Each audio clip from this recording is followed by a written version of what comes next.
If you're like me, you probably make hundreds of phone calls a week. And being in real estate, I'm on the phone probably 80% of my real estate investing career side. And so I got the Jabra Eclipse really just because I wanted something as my go-to while I'm out and about on seller appointments or just at the grocery store or whatever. Because sometimes I always answer the phone and I can't miss a beat when I answer a phone. But I also didn't want a Bluetooth headset that is constantly on my ear, making it look like I'm stuck in the 90s.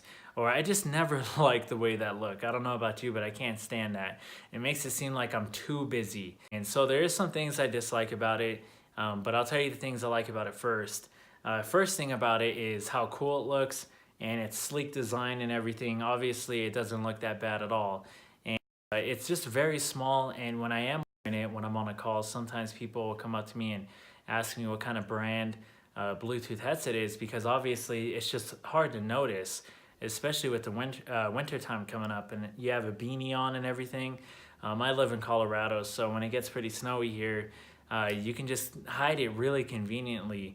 And with its charging port, or its charging case it comes with, it's very grippy. It fits pretty much in any pocket. You can fit it in a t-shirt pocket. You can fit it in your backpack. You could even leave it in your car on the dash or something. And it's just really easy to move around with, so you don't have to have a gigantic, because I also have the headsets with the boom mics. And that's what I use predominantly for my calls. And I'm like, okay, there's no way I'm carrying that around, just to make sure I don't have to hold the phone up to my ear. Third thing I like best about the Jabra Eclipse is definitely the battery life. When you fully charge it, it claims to have 10 hours of battery life. So 3 within the headset itself, and then an additional 7 in the charging case. It is pretty accurate to say that there's 10 hours of battery life, but really, I would say an average is probably 8.5 to 9, just because when I do test this out and have tested it out to see how long it can last in between me making my calls throughout the day, I would say it probably is really 8.5, 9, but I'm not sure if everyone makes as many calls as I do that much straight. So I think if you moderately use it, you might get that extra hour, hour and a half. But I mean, it does last a long time. There's no question. And the standby time is what's pretty ridiculous about this is, unless you're going through heavy usage, you really only have to charge it once every couple days. Just because there is times I fully charged it like it is now, and I would leave it all day because I'm like, I just didn't use it, just forgot to take it with me or whatever. And the next day I'm thinking I have to charge it, and it still has 2 dots out of the 3 on here. And I'm like, wow, an entire day went by and it barely lost any battery. So that's definitely the third plus about this Bluetooth headset.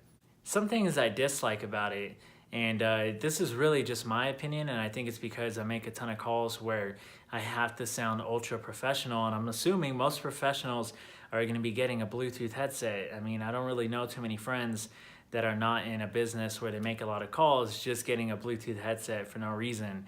I mean, it is an awesome headset if you're going to use it just for everyday convenience of not having to hold it to your phone to your ear for those long conversations with friends or whatever, or FaceTime, Google Duo, whatever you use. But here's a test of the sound quality via just audio only of ambient noise in the background, and then also of it without the ambient noise. And the 2 different things I did was have the headset on and have it just go through my speakerphone of my iPhone 8. This is what the Jabra Eclipse sounds like without any ambient noise in the background. And this is what the Jabra Eclipse sounds like with ambient noise in the background. And this is what it sounds like with the microphone directly from the phone itself, without any ambient noise in the background, of course. And this is what it sounds like with ambient noise in the background directly into the microphone of the phone itself. As you can hear, it's not terrible, but if you're in a coffee shop, that's where I've had the most struggle, is people saying they can't hear me. And it's not because they can't hear me through the mic. It's not that the mic is bad as far as for picking up my voice. It's just, it's picking up everything. So there has been other Bluetooth headsets worse than this, but I think with them saying they have advanced noise canceling technologies, they could use a little bit more work on that noise canceling part. The second thing I gotta say I dislike, and probably the only thing I can say I dislike about this headset, is the Bluetooth connectivity. So, I mean, it works pretty good when it does connect, but there's two things about it. Is when answering calls, there's times I will, because you can answer a call by taking it out of the charge case, and when it does connect, it works really good and it stays connected.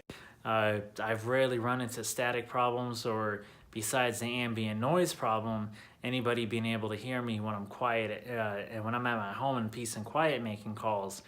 It's just connecting it in the beginning to my phone. So, I mean, I have an Apple phone, I have the iPhone 8, so I'm not sure if this is just an Apple thing, but I do notice that it doesn't work too well with it, as far as just connecting instantly.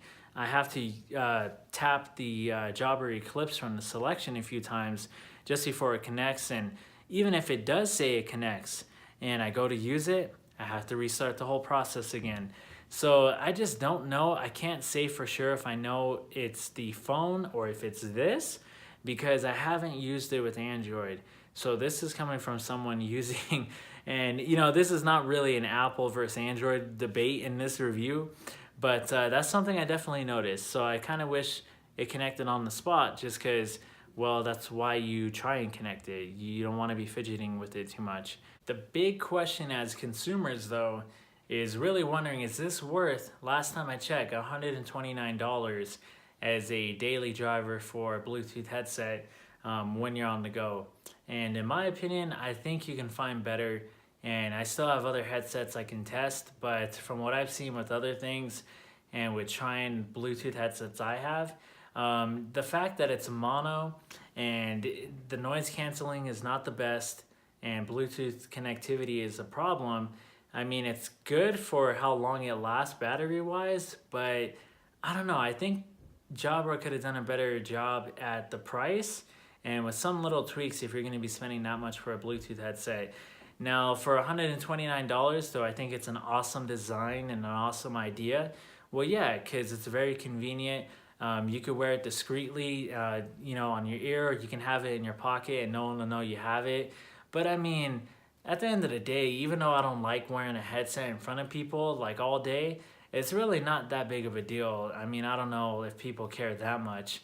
If you're gonna spend $129 on something, you might be able to find something much better than this. So I hope this was helpful in some kind of way. I look forward to seeing you on the next video for any other tech reviews I do, and I hope you have a great day. Take care.